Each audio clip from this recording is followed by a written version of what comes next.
welcome to the official Flats Pokemon tier list.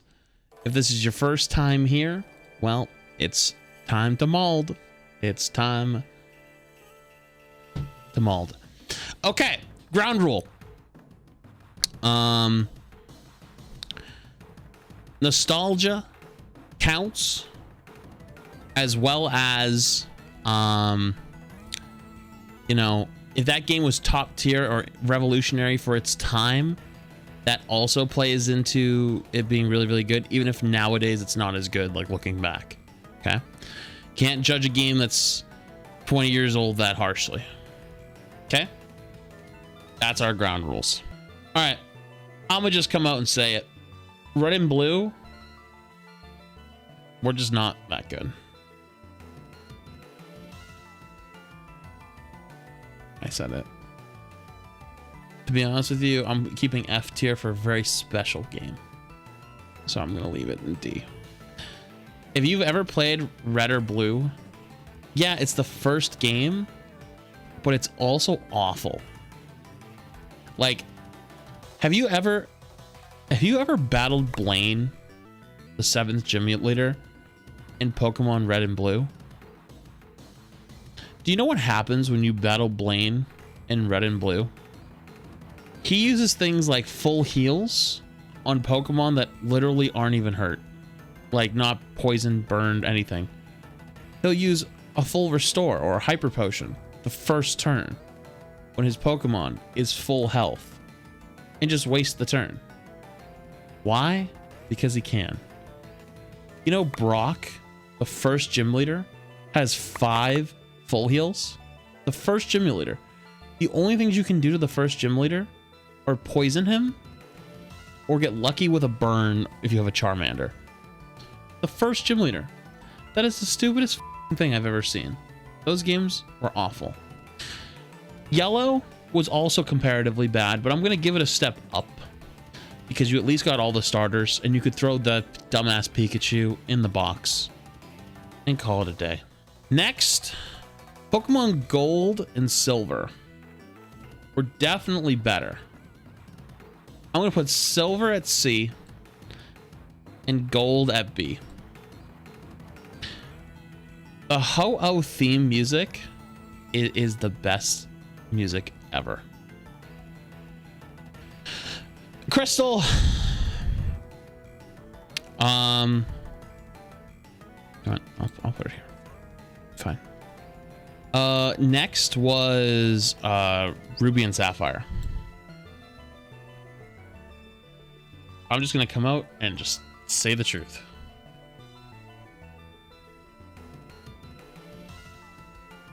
A tier. To be honest with you, Ruby and Sapphire were my first ever Pokemon games I played as a kid, so I have a little bit of nostalgia for them, but they were also top tier.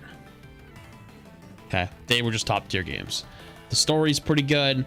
The legends, dude, the legends are still like, if arguably the best legendaries even now. And the way they teased the better game was insane. Emerald was so good. It was the coming together of Sapphire and Ruby. I didn't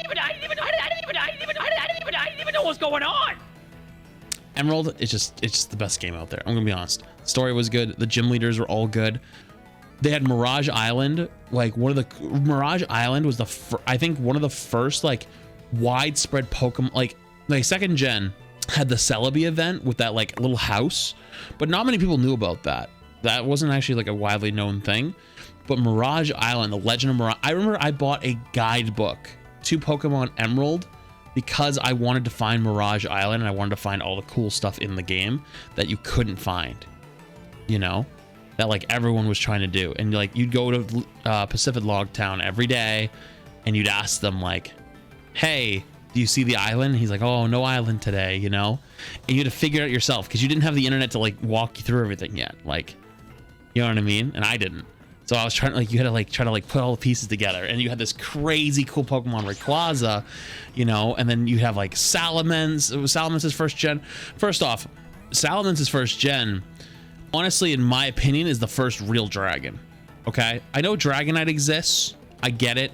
I know Kingdra exists. I get it. But realistically, Dragonite and Kingdra do not look like dragons. Dragonite, I guess, like, just like a fat, goofy dragon. I like Dragonite, but not real. Like, it's not the same. Salamence, when Drake throws out his Salamence, you just go, uh-oh.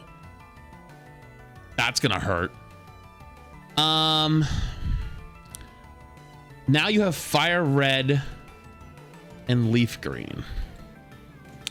Fire Red and Leaf Green were better than the originals because the game was fixed. Like, a lot of the problems it had, it was patched up. But it's relatively the same game. And I still didn't think it was that great.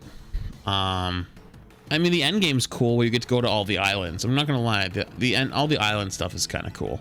But other than that, it's kind of just like a shitty nostalgia remake.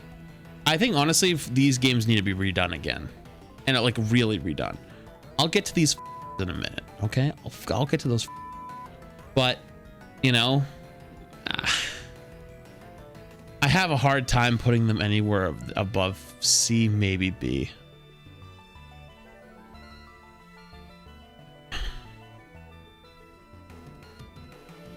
No, I'm gonna go C tier.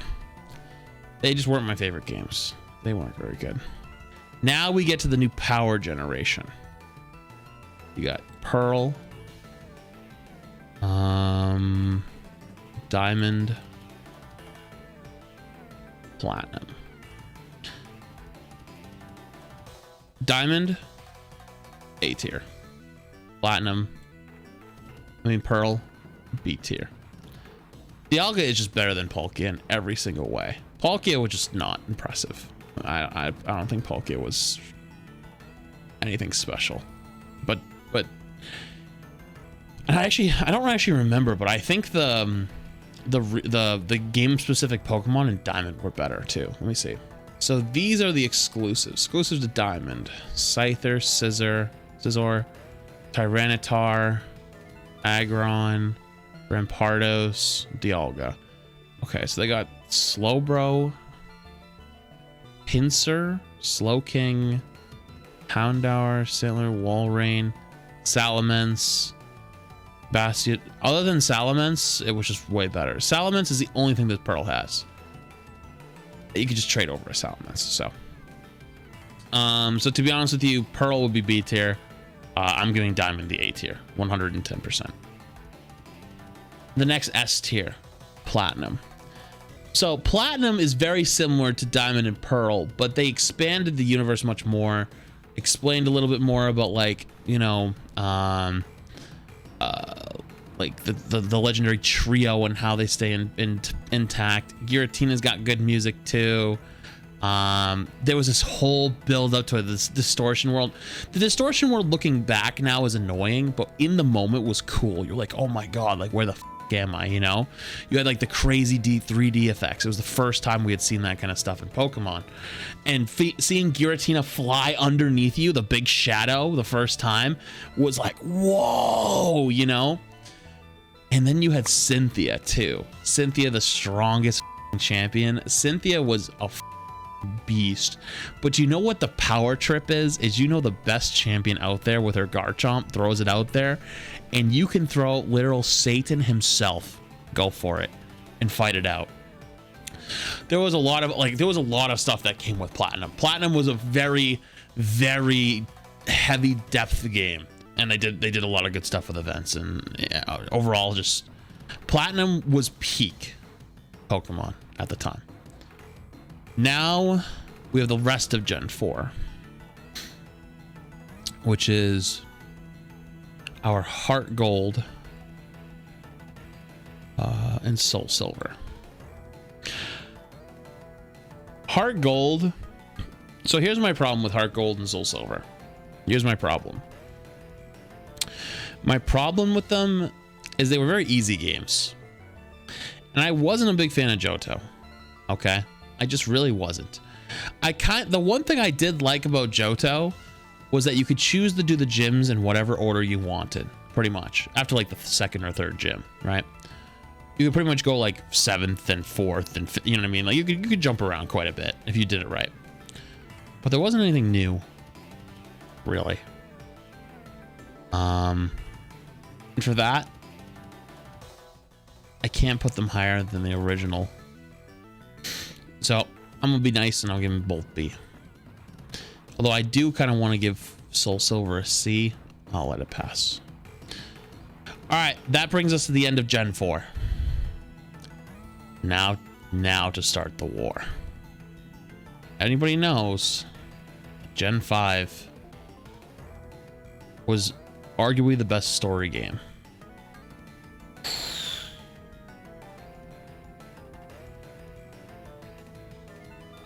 But they were by far the most boring pieces of shit I've ever played. I finished Pokemon Black. Okay, hear me out. I played Pokemon Black. I sat there, caught a Zweilous, and trained it in Victory Road so to get a Hydreigon to do the final fight. Because I wanted to do the final fight as like a fun, like tough, like have my best team stuff. But the whole thing just wasn't very fun. Grinding in that game was just so boring. And you know what's funny? I went back to play a Nuzlocke for it, and I never even finished it because that was getting boring. None of the cool new fun mechanics hadn't been put in yet. You had some of the harder mechanics and some of the more annoying mechanics without the new ones. There just wasn't anything good. The starters were all ass. Yep, the starters were all terrible. And to be honest with you, I never actually played Pokemon White. But I've assumed it was the same game, obviously, just with a couple changes. So, yeah. I'm sorry. That's F. That being said, this is why I didn't want to change this. I wanted to not put Crystal in here earlier. You have Black and White 2. Oh, there it is. I never played Black and White 2 because Black and White ruined the game for me. That I actually took like a 2-year-long Pokemon break because of how dog Pokemon Black and White were. So I want to rename this.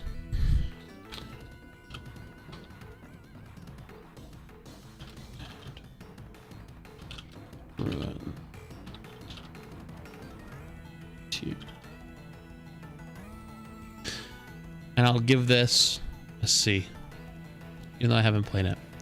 This will be Black and White Ruined tier. Maybe one day I'll go back and play them. Maybe we'll do it on stream. But come. Now to Gen 6. X and Y. I'm gonna be honest with you. I think I'm one of the few people out there that actually enjoyed X and Y. I thought X and Y were a fun twist on the game to bring it back. It didn't feel as dreary and bogged down as Gen 5 did. It was refreshing. The roller skates were pog. I'm gonna give X an A tier and Y an A tier.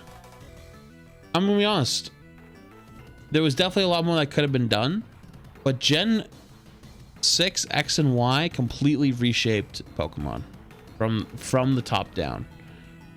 New old Pokemon that were dog got breathed a breath of fresh air and new life. Mawile, Lopunny, Glalie, Aerodactyl, Pokemon that have been kind of thrown to the wayside for years, had a new chance at life with Mega Evolutions and made them fun and cool. And Gen 6 started what was honestly some of the most broken Pokemon in existence. And that's where we get to Alpha Sapphire and Omega Ruby. Omega Sapphire and Omega Ruby brought upon the most broken Pokemon in all time, Mega Rayquaza. A Pokemon so broken, it's actually banned from Ubers, the top tier of Pokemon competitive, where you can use all the legendaries. It was so broken that all the legendaries couldn't beat it. That's how busted it was. as a Pokemon game, do you know how much fun that was to get Mega Rayquaza? You literally got the God Slayer, an actual God Slayer. It has its own tier named Mega Rayquaza. And the best part is they refined Omega Sapphire and Alpha Ruby's stories so it was different. You met the Lati twins in the game and were able to catch them, and that became your new ride Pokemon to fly. So you didn't have to use the TMs and HMs anymore. So you were able to fly around the world. Not just you go on the map, but you would hop on a Latios or Latias Mega Evolved and literally fly around the map. And you would be up in this like overworld, flying around, looking down, seeing where you want to go. And you could fly into flocks of birds, which are Pokemon, and have encounters on the back of your Latios or Latias. And then when you beat the game, it opened up rips in time, and Pokemon, Ultra and Legendary Pokemon would appear, and you could catch every Legendary of all the games, I think, other than like Mew and Arceus. The post game of Omega Ruby and Alpha Sapphire is massive. Dude, the amount of post game content that was in Alpha Sapphire and Omega Ruby was rivaling X and Y. X and Y had a whole second story. And that's why I value these games so much, is because even after you beat them, there was still a lot to them. And I think people really undervalue that. So, okay. Now that I've sold you guys on it, let's keep going. Pokemon Sun and Moon.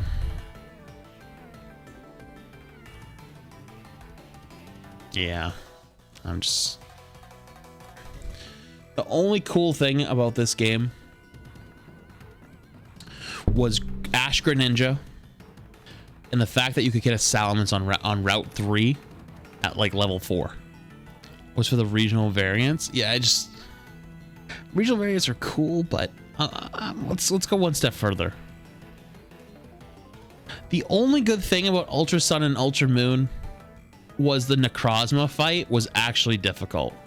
That's it. They just actually, you know what? That's not fair. That's actually not fair. I'm gonna put them on the same level. It wasn't good.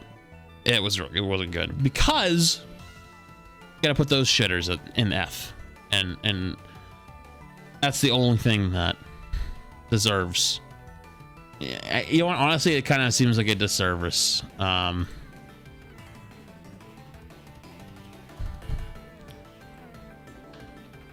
Why even exist? Okay. That seems a little bit better to me. Any questions? No? Okay, cool. Sword and Shield. I think Sword and Shield were very average games. Very average. Nothing crazy, but cool new concepts. The wild area was cool. The story was cool. The whole idea of DLC was cool. They experimented. They went outside their bubble. It was the first Switch game. They tried a lot of stuff. I would like to think that Sword and Shield are the opening of the possibilities of what they're willing to try. Yeah, Sword and Shield got way too much hate. It was a decent game. It was a decent game. It really was. It was better than the originals. It is better than Sun and Moon. It just wasn't the worst, you know? It wasn't the worst. So, that's it. There it is. There it is, chat. Oh, there it is.